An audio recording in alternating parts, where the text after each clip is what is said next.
Russell Miller, please.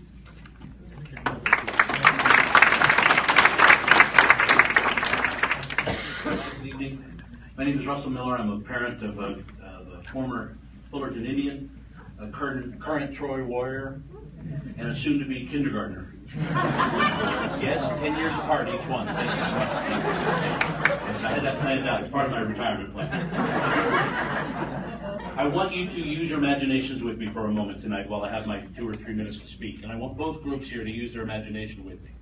I want you to imagine that we've been friends for a long time. And I've got a friend over here and I've got a friend over here, and I love both of you.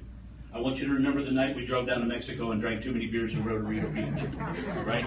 I want you to remember the time we went to Griffith Observatory and we stayed in the park much too long, right? I want you to remember the time we cried over the loss of a family member or a pet. I want you to think of me in that way, because that's who I am, that's why I'm here, right? So I want to address both halves of the house, both friends of mine, because it's hard for these folks to be up here to hear everybody telling them what they should do.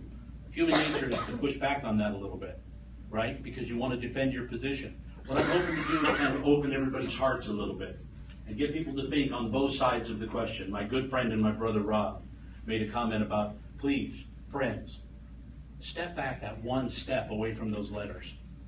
If you want to go home at lunch, go home at lunch. If you want to not tutor, don't tutor. If you want to run a club, don't run a club. I understand that. Teach to the contract. Make that one exception in your heart and remember why you became teachers. You became teachers to change lives.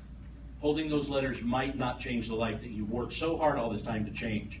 That's my advice to my one friend. To my other friend, listen to them.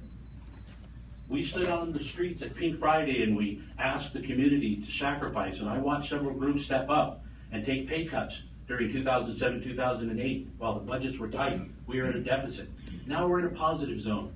I wrote in my letter to everyone, my open letter, please think about that. Write the pain of the past.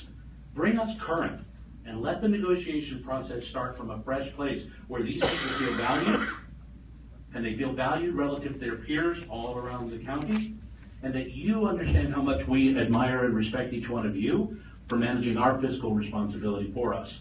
Right? We understand you have a job, we understand you have goals, we understand you want to protect the district. Use part of that surplus that we've all worked so hard to find ourselves in, because all of us in our economic activity made a difference with each other during those years, right? Give some of that back to these guys, and let's start over fresh with a great attitude. 2 friends, sipping a beer together, making it work. That's all I want to say. Thank you so much.